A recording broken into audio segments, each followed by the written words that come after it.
म फेरि पनि सबैलाई नमस्कार गर्न चाहन्छु। संयोगवश यसै विदाई कार्यक्रममा हाम्रो निम्तोलाई स्वीकार गरेर पनि पालिदिनु भएकोमा अप्सरा म्याडमलाई हृदयदेखि नै हामी कलेज परिवार धन्यवाद दिन चाहन्छौँ। मैले अप्सरा म्याडमलाई मञ्चमा आउनुभए आफ्नो सम्मान पत्र ग्रहण गरिदिनु हुनको लागि म अनुरोध गर्न चाहन्छु र मैले यो दिनुभन्दा अगाडि यहाँ लेखेका कुराहरू म वाचन गर्न गइरहेको छु। शुभारम्भ कलेज जितपुर सिमरा उपमहानगरपालिका वडा नम्बर 2 सिमरा 12 श्री अप्सरा घिमिरेज्यू लेखापाल सम्मान पत्र।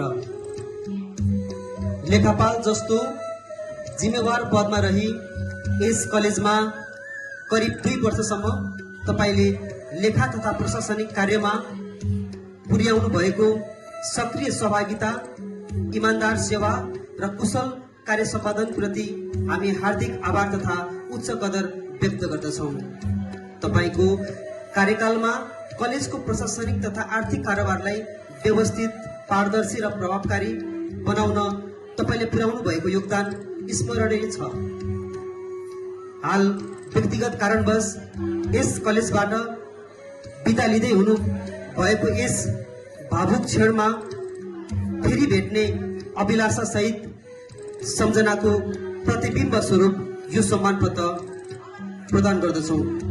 तपाईको आगामी दिनहरू अझै सशक्त र सार्थक बन्दै जाओस्। सुस्वास्थ्य, दीर्घायु र उत्तर प्रगतिको शुभकामना। जय होस्। मिति 2082 चैत्र 28। कलेज रहेको ठेगाना सिमरा, प्रोग्राम भइरहेको स्थान हेटोडा।